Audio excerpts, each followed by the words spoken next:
Master of Ceremonies, DPC West, Mrs. Swami, the representatives from Public Rental Board, youth participants, members of the media, ladies, gentlemen, brothers and sisters, Bulavinaka, and a very good morning to you all. Much has been said about this week-long workshop, and I do not wish to repeat what all have been said. But at the outset, can we all put our hands together and congratulate our Fijian Drua team for bringing the name and fame to our beloved nation, Naka. Thank you. I'm happy to be part of this very important empowerment training focused on law and order and SRHR. First of all, I would like to thank my staff based here in Western Division who are leading the week-long training. My thanks also goes to the United Nations Population Fund, the Pacific Center for Peace Building, Fiji Police Force, and the Public Rental Board for their invaluable assistance. Can we all put our hands together for our stakeholders? I see all of you as our future leaders. You all are part of us, and we all want you to be a good citizen. For last couple of years, we have been reaching out to the unreached youths, not only to hand over the grants, but also to have training such as this. The reason is this, that we are very quick to say that 70% of our population is 40 years below. So we must ask ourselves, what are we doing? And therefore, as Minister responsible for youth and sports, I want to thank our stakeholders, our partners, for this week's training.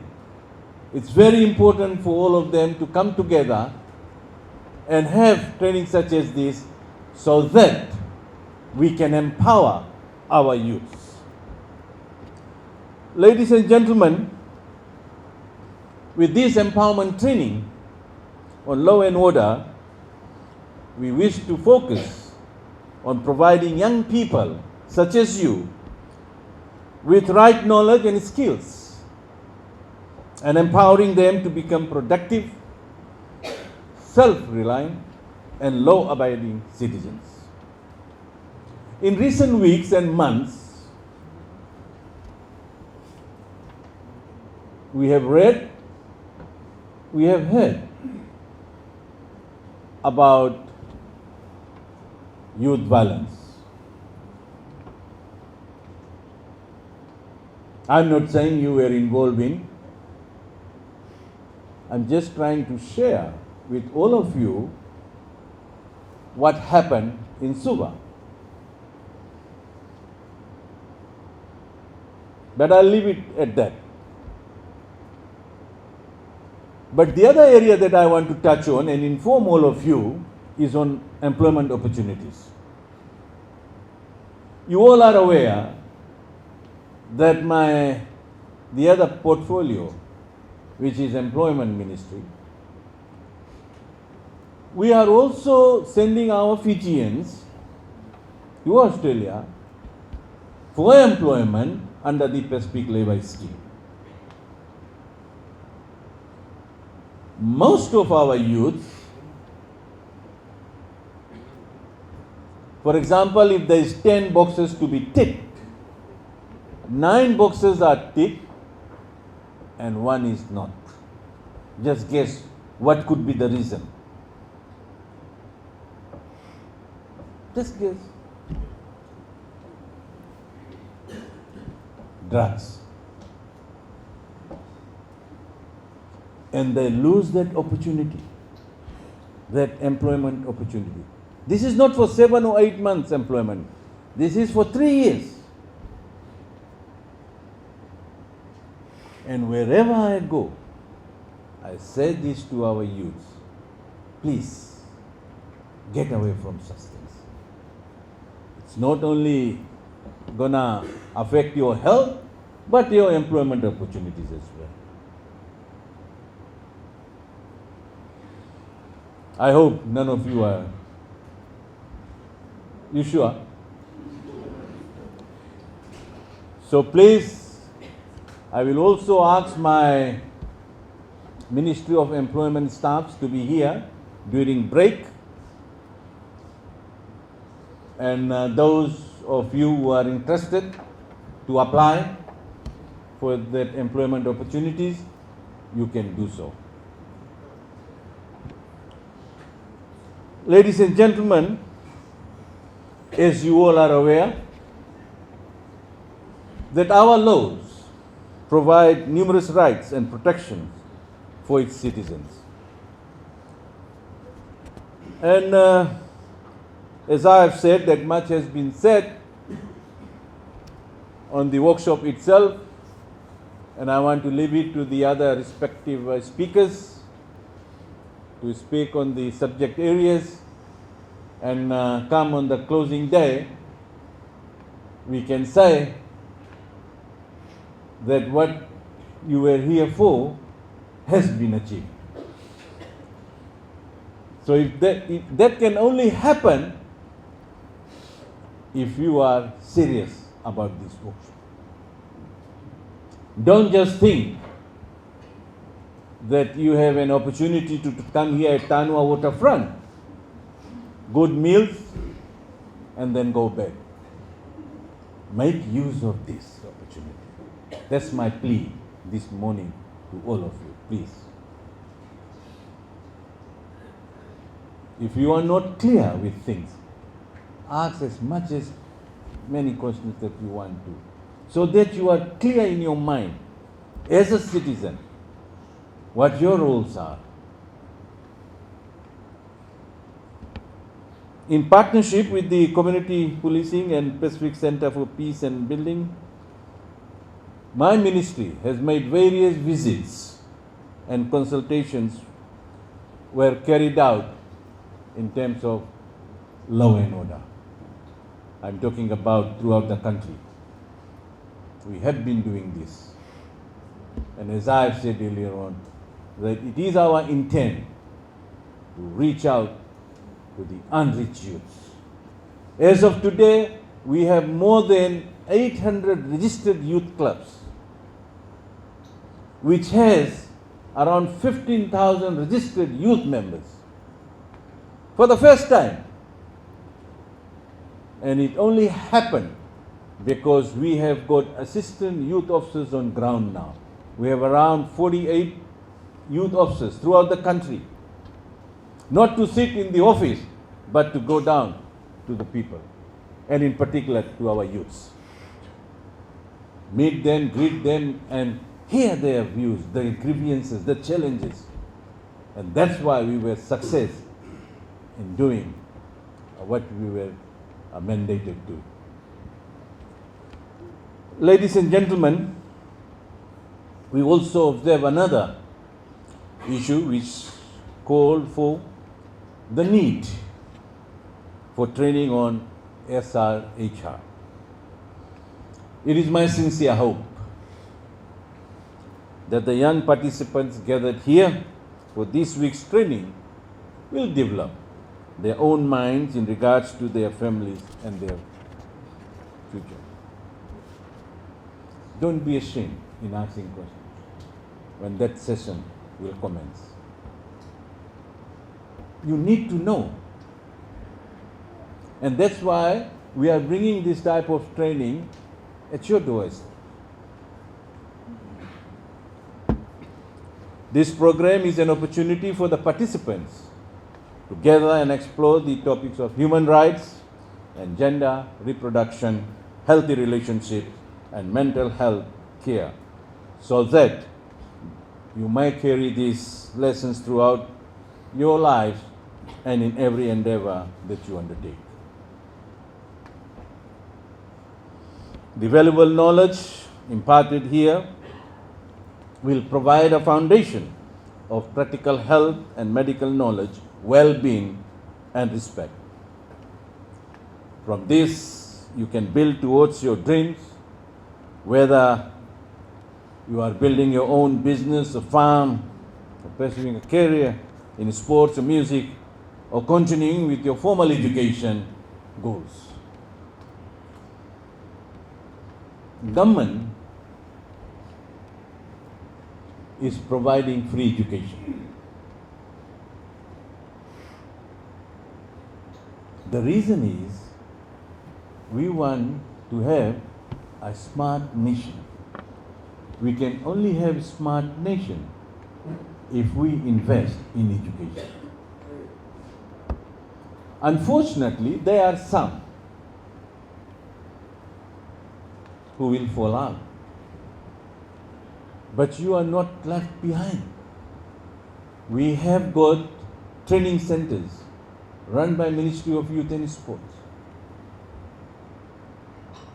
And I hope my manager West will inform all of you about these training centers.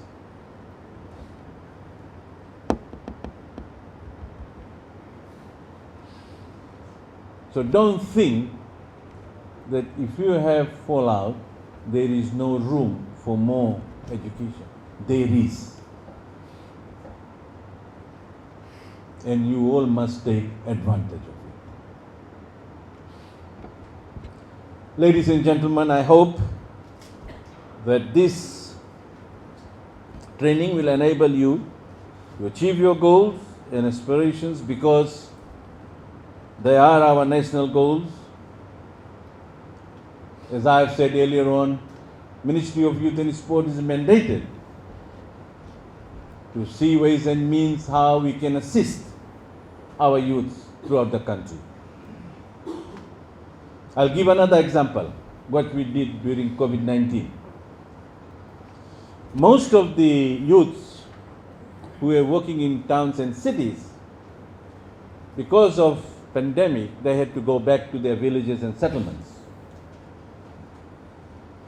So we went to them and we said, what are some of the things that you people want us to do immediately?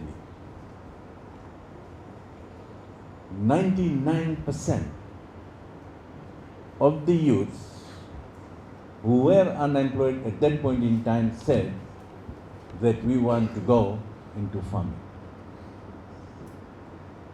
Why? Because at that point in time, they thought that by doing that, at least they will have something on the table for this. And they were also worried about food security, not only here but throughout the world. And we initiated that program. And we started to give them the grant. And today, I must say that there has been a lot of success stories about this youth farm initiative. More and more youths are coming forward for the assistance, and we are providing that to them. So don't think that you are not part of us. You all are part of us.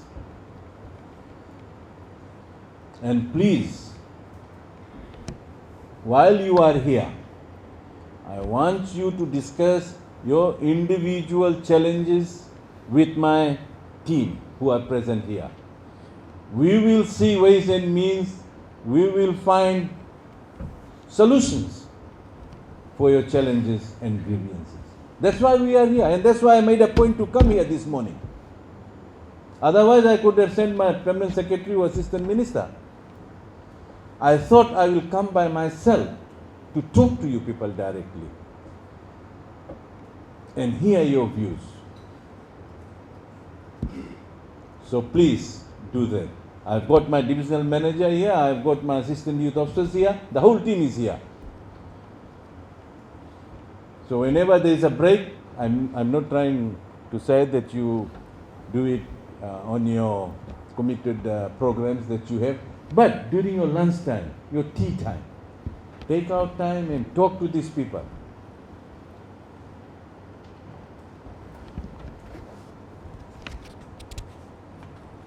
Ladies and gentlemen, especially our participants, I encourage all of you to remain focused, as I have said earlier on, for this week, and use what you learned this week to your advantage. Set your priorities and always strive for the best. You know, when I was in council, it's good to share some of the success stories. I used to talk and get advice, suggestions, even from a street sweeper. Because I used to move around. And I used to go early in the morning to them, Talanua, and get their views as well. I was success as a mayor for 12 years because of my workers. They were feeding me the right info. So don't just think that we only talk to the people at higher level. It may sound very small, but it matters. Anyway, with these few words, I wish you all well and hope that the information learned during this training will assist you in your life and future endeavors. Have a blessed week, Naka, and thank you.